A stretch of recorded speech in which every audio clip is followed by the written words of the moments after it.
Hello guys, good afternoon guys. तो आज मैं लाया हूँ आपके लिए सेकंड लेक्चर। तो हम लोग बात कर रहे थे पीयर मॉडल की। तो देखिए, हम लोग देख चुके थे पीयर मॉडल होता क्या है। P stand for people, E stand for the environment, जिसमें वो जॉब कर रहा है। पीपल जॉब जो कर रहा है, एक्शंस जो परफॉर्म कर रहा है, रिसोर्सेज जो वहाँ पे नेसेसरी इक्विपमेंट्स या जॉब को कंप्लीट करने के लिए जो जरूरतें हैं वो रिसोर्सेज में आ जाती हैं। राइट। तो चलिए, हम लोग यहाँ तक देख चुके थे। इसके अंदर का मैंने बताया था, आप देख लीजिएगा, क्योंकि इससे कभी क्वेश्चन पूछा नहीं गया है, लेकिन एक बार आप नजर से देख लीजिएगा एक बार अच्छे से, है ना। ज्यादा आपको कुछ देखना नहीं। चलिए, हम लोग को आज जो बात करनी थी वो यहाँ से बात करनी है। चलो, the PEAR applied to maintenance. जो पीयर मॉडल है, जो भी है, वो मेंटेनेंस पे कैसे अप्लाइड होता है, अप्लाइड कर सकते हैं कि नहीं। देखिए, पहला होता था people, the human and the interactions between people. तो जो पीपल्स हैं उनके बीच, यानी आपस में जो लोग हैं उनके बीच का interaction. The part of the PEAR dealing with interaction between the human is particularly important in maintenance. तो बहुत इंपॉर्टेंट है मेंटेनेंस में। Included all are normal human capabilities and limitation in this part. The unaided human eye is still the main tool for the inspection. यानी भाई, जाहिर सी बात है कि इंस्पेक्शन किससे करेगा, आंखों से करेगा। Yet the limitation of our vision system sometimes lead to defect being missed. तो कुछ डिफेक्ट मिस्ड हो जाते हैं due to limitation of our vision. तो लिमिटेशन यानी हम लोग के देखने की कमी के कारण डिफेक्ट जो होते हैं मिस्ड हो जाते हैं। We rely on short-term memories each time we have to pay attention a problem more than few seconds, yet limit of our memory helps. Why distractions and interruptions can also be dangerous. Take good decisions making an important safety net in aviation, yet we are most likely to make poor decisions when under time pressure or stress. तो देखिए क्या कह रहा है कि हम लोग कभी कभार गलत डिसीजन या खराब डिसीजन ले लेते हैं जब हमारे ऊपर टाइम प्रेशर होता है, स्ट्रेस होता है। Can do attitude is normally a positive characteristic. तो कैन डू एटीट्यूड मतलब क्या होता है, पॉजिटिव कैरेक्टरिस्टिक है। ये क्वेश्चन है आपका, ठीक लगा लीजिए। तो मैं रेड पेन से कर देता हूँ। अरे, कैन डू एटीट्यूड बेसिकली कुछ नहीं होता। कैन डू मतलब जो भी काम हो मैं कर लूंगा, मैं कर सकता हूँ। ये जो एटीट्यूड है एक पॉजिटिव कैरेक्टरिस्टिक्स है। बट मेंटेनेंस में अगर हम इसको इस्तेमाल करेंगे तो ये हमारे एक लिमिटेशन हो। मान लीजिए कोई काम नहीं आता है, तब भी हमने कह दिया अगर आता है तो वो गलत हो जाएगा, तो जिसकी वजह से लाखों की जान जा सकती है ना। हम लोग की भी जान जा सकती है। हम लोग तो खैर मेंटेनेंस वाले हैं, ग्राउंड में ही रहेंगे, लेकिन पायलट और बाकी समय पैसेंजर निकल लेंगे, है ना। It can lead to danger if not tempered by appropriate caution. ठीक है। तो जो पर्सन है पीयर मॉडल का पीपुल, तो उसमें पीपुल की बहुत सारी लिमिटेशंस बताई गई हैं इसमें, जैसे कि उसका देखना, है ना, देख पाना, उसका बोलना, उसका एटीट्यूड, उसका कैन डू एटीट्यूड, है ना, वहाँ का कल्चर। तो ये सब बातें पीपुल को अफेक्ट कर रही हैं ऑन मेंटेनेंस। तो इसलिए हम लोग बोल सकते हैं पीयर अप्लाइड हो रहा है मेंटेनेंस।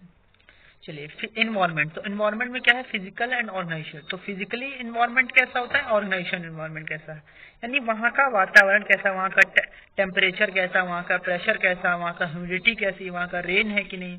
तो देखिए क्या लिखा है, the maintenance environment represent numerous factors, human factor challenges including the need to work outside, यानी बाहर काम करना पड़ेगा, धूप में, कड़ी बारिश में, हाई नॉइज लेवल होगा, टेम्परेचर एक्सट्रीम पे होगा, एंड टाइम्स पुअर लाइटिंग, कभी कभार लाइटनिंग खराब होगी, पुअर लाइटिंग होगी।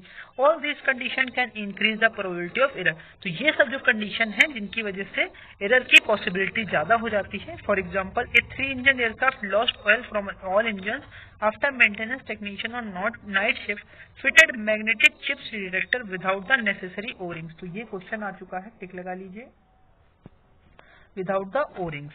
तो वो क्या हो गया था, इंजन लॉस हो चुका था, इंजन लॉस्ट ऑयल कर चुका था, तो ओरिंग्स नहीं लगी थी। The work was perform outside, जो कि बाहर हो रहा था, using the headlights of A tug for illumination.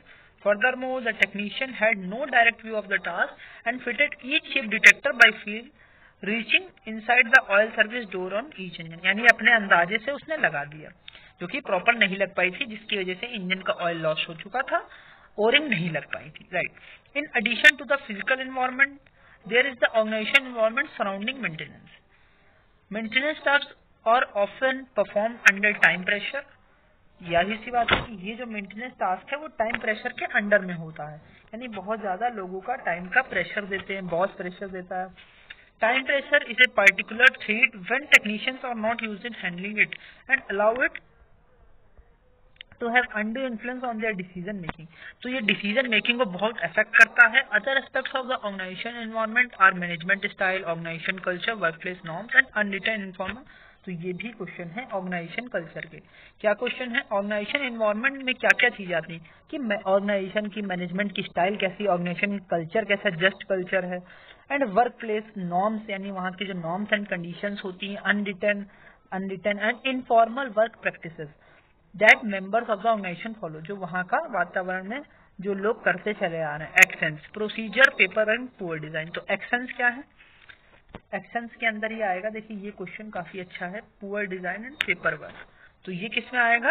ये आपका एक्शंस में आएगा। The action component of PEAR include all of the hands of one requirement needed to complete the task, from gathering information on task, identifying approved data and procedure, physical and mental demands of the task, finalizing and certifying a job complete. The FA estimated airline maintenance personnel spend 25 to 40% of time dealing with the paperwork and airline technician। ये काम का नहीं ज्यादा आपके। Black book personnel, many AMTs use black books personal sources of। Black books basically ऐसी books मतलब जिसमें unwritten चीजें, personal sources of unapproved technical data, यानी ऐसे डाटा हैं जो कि अप्रूव नहीं है, किसी भी ऑथराइज नहीं है, और उसको बोलते हैं black books. Personal sources of unapproved technical data that में और may not be up to date.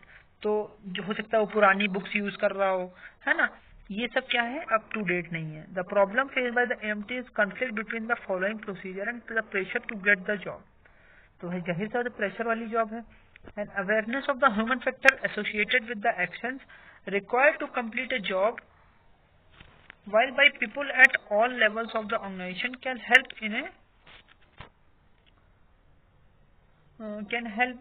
ठीक है, ये काम का नहीं है, मैन्युफैक्चर जस्ट फॉर टेक्नीशियन। तो वही चीज कह रहे हैं ये। राइट, चलो आगे बढ़ते हैं।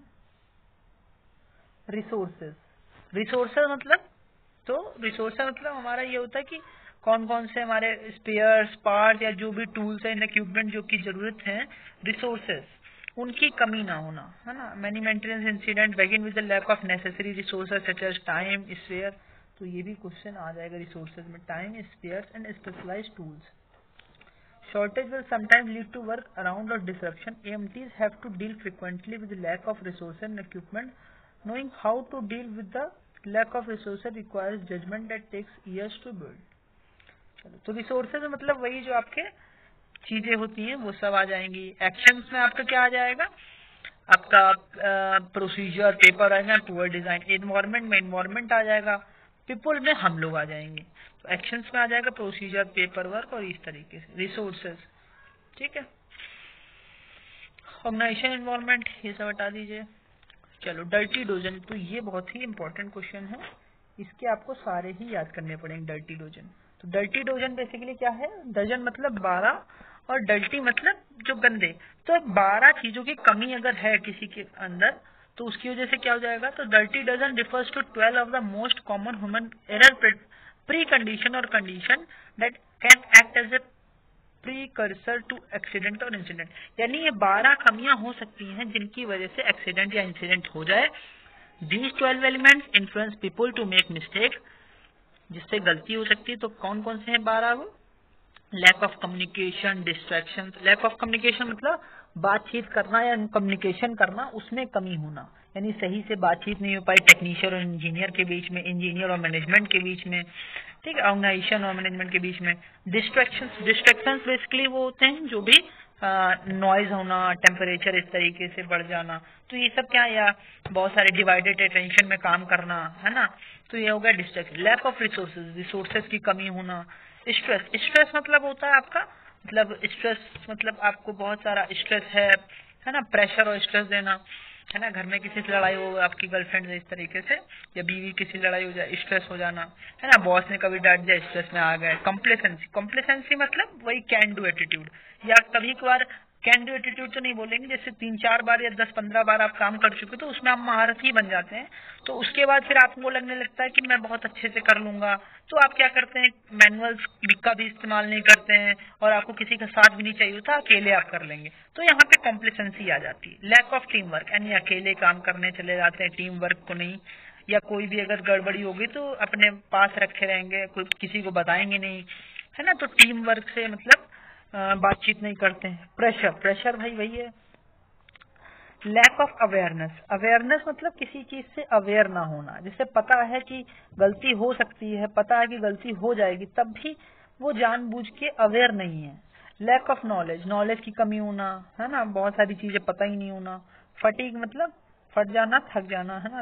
लैक ऑफ असर्टिवनेस, असर्टिवनेस मतलब ये होता है कि कॉन्फिडेंस की कमी होना। नॉर्म्स मतलब जो कंपनी की नॉर्म्स एंड कंडीशन होती है।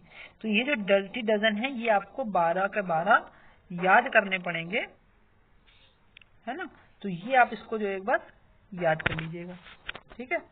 तो उसके बाद हम लोग देखते हैं कहाँ पे क्या है आगे। अच्छा चलो, अलोहा, तो ये हम लोग बेटा कल से पढ़ेंगे आगे, तो यहाँ तक कि आज हम लोग इतना ही रखते हैं, और ये आप पुराना देख लीजिएगा वीडियो से ही, ज्यादा ज्यादा इसमें कुछ नहीं है, बस यही सब है, ठीक है। तो हम लोग मिलते हैं नेक्स्ट वीडियो में, और मैं साथ में अलोहा एयरलाइंस का फ्लाइट का एक्सीडेंट के यहाँ से हम लोग मिलेंगे कल। तो चलिए, तो आई होप यहाँ तक आपको समझ में आया होगा, और अगर कोई कमेंट सेक्शन में आप बता सकते हैं, अगर आपको कोई डाउट हो तो मैं आपको क्लियर करूंगा, और आप कोई भी क्वेश्चन पूछ सकते हैं। ओके देन बाय बाय, मिलते हैं नेक्स्ट वीडियो में, और मैं मॉड्यूल 10 का भी पढ़ाता हूँ तो उसका भी देखिएगा आप लोग। Okay bye bye.